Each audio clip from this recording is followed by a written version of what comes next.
안녕하십니까? 삶의 깊은 지혜와 통찰을 나누는 시간입니다. 우리의 삶은 어디에서 와서 어디로 흘러가는 걸까요? 때로는 보이지 않는 운명의 흐름 속에서 길을 잃기도 하고, 때로는 거대한 파도에 휩쓸려 어려움을 겪기도 합니다. 오늘 우리는 한 사람의 사주를 통해 그 사람의 삶에 얽힌 복잡한 실타래를 풀어보는 특별한 여정을 떠나보려 합니다. 이 이야기가 당신의 마음에 작은 울림을 준다면 구독과 좋아요로 저희의 여정에 동행해 주십시오. 당신의 따뜻한 관심이 더 깊은 지혜를 나누는 큰 힘이 됩니다. 이 이야기를 듣는 모든 분들의 삶에 평안과 행운이 깃들기를 진심으로 기원합니다. 오늘 우리는 황해도 만신을 모시고 한 인물의 운명을 들여다봅니다. 사주팔자라는 8글자에 담긴 인생의 지도. 신령님의 영험한 기운을 통해 그 지도는 과연 어떤 그림을 우리에게 보여줄까요? 고요한 정적이 흐르고 신령님을 청하는 목소리가 나지막이 울려 퍼집니다. 그리고 마침내 한 사람의 인생을 향한 첫 번째 신탁, 즉 공수가 내려옵니다. 신령님의 첫 공수는 그 사람의 고단했던 삶의 궤적을 짚어내는 것으로 시작되었습니다. 참으로 어렵게 살아온 사람이야. 죽을 고비를 몇 번이고 넘겼다. 파란만장한 세월의 흔적이 역력히 느껴집니다. 평탄한 길보다는 가시밭길을 걸어왔으며 그 과정에서 생사를 넘나드는 이기의 순간들도 많았음을 암시합니다. 하지만 그 모든 역경을 헤쳐온 그의 내면에는 무엇이 자리하고 있을까요? 신령님은 곧이어 그의 성품에 대해 이야기합니다. 고집이 보통이 아니야. 그 강한 고집 때문에 사람들과의 관계가 순탄치 않다. 좋아하는 사람과 싫어하는 사람이 극명하게 갈리는구나. 이것이 바로 그의 인생을 관통하는 핵심적인 특징입니다.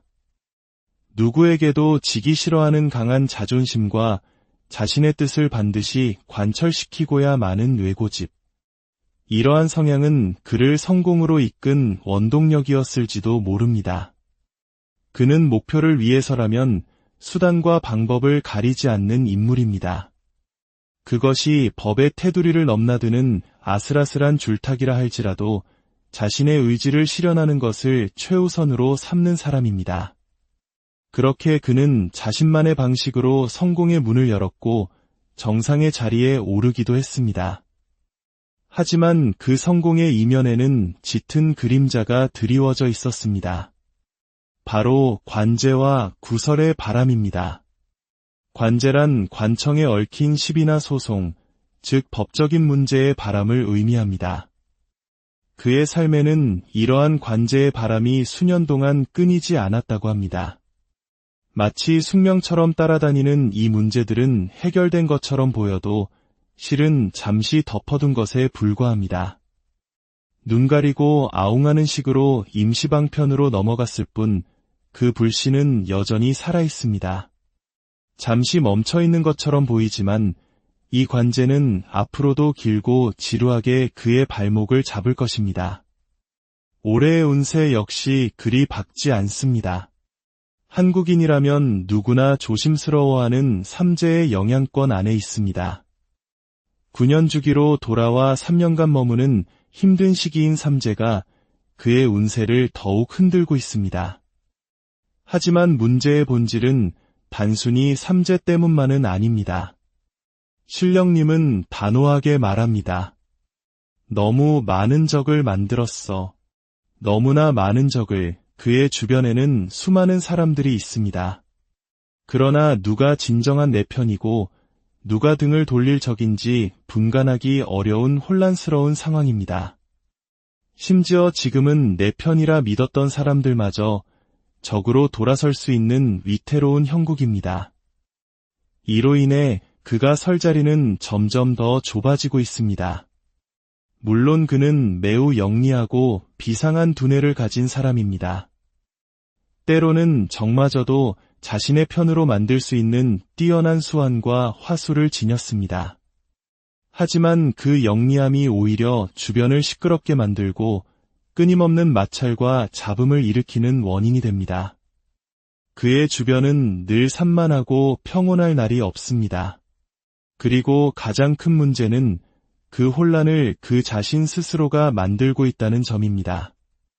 자신의 강한 고집과 독단적인 방식으로 인해 주변 사람들에게 많은 상처와 피해를 주었고 그 원망의 목소리가 쌓여 이제는 그를 향하고 있습니다. 그렇다면 그가 현재 구상하고 있는 새로운 도전이나 사업은 어떨까요? 안타깝게도 신령님의 대답은 긍정적이지 않습니다. 새로운 일을 시작한다고 해서 운이 활짝 열리지는 않아. 무당이 하지 말란다고 안 할 사람은 아니지만 끝까지 밀어붙일 사람이지만 결과가 좋다고는 말하기 어렵구나. 문제는 이것입니다. 과거로부터 이어진 문제들, 특히 사람들과의 엉킨 관계라는 실타래를 풀지 않고서는 새로운 일을 시작해도 똑같은 문제가 반복될 수밖에 없습니다. 이는 마치 발목에 무거운 쇠사슬을 찬 채로 달리려는 것과 같습니다. 근본적인 원인은 외부에 있는 것이 아니라 바로 자기 자신에게 있습니다. 주변의 조언에 귀를 기울이고 자신을 되돌아보는 성찰의 시간이 반드시 필요합니다. 하지만 그의 강한 고집은 남의 말을 듣는 척할 뿐 결국 자신의 뜻대로 모든 것을 밀고 나갈 것입니다. 여기서 이야기는 더욱 깊은 차원으로 들어갑니다.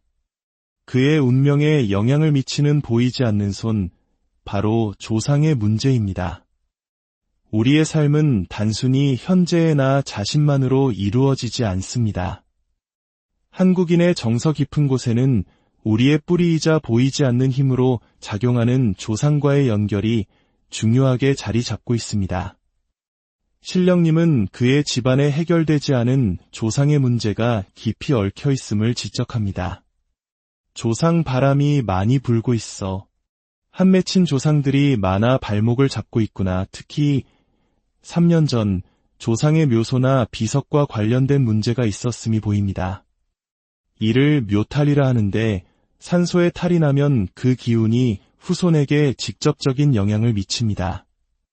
이 사건 이후로 그의 운기는 더욱 막히기 시작했으며 해원되지 못한 조상들의 원한이 그의 앞길을 가로막고 있습니다.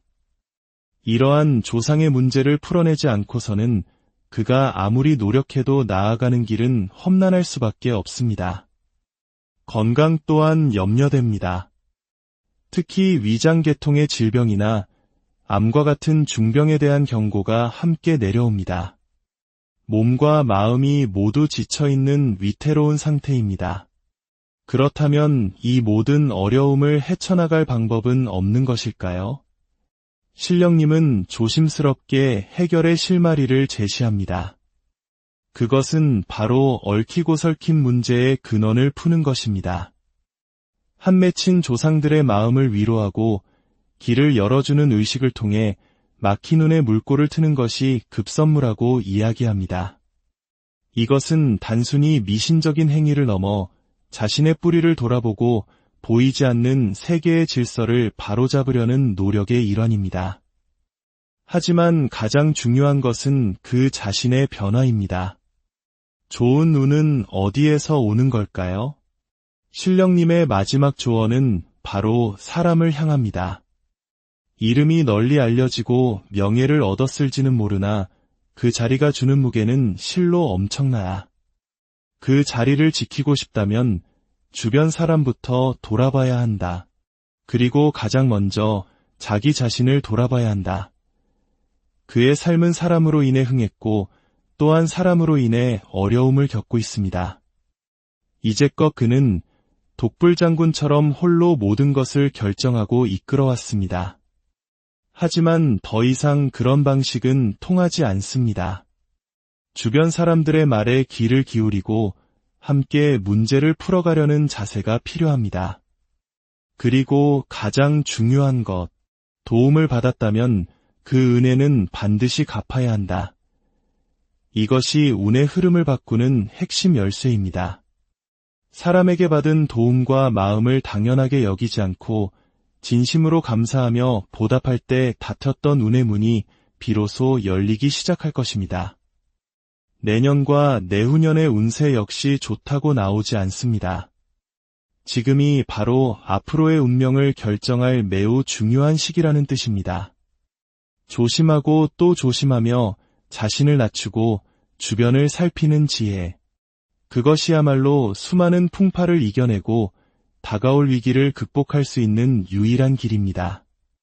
운명은 정해진 길이 아니라 우리가 만들어가는 지도일지도 모릅니다.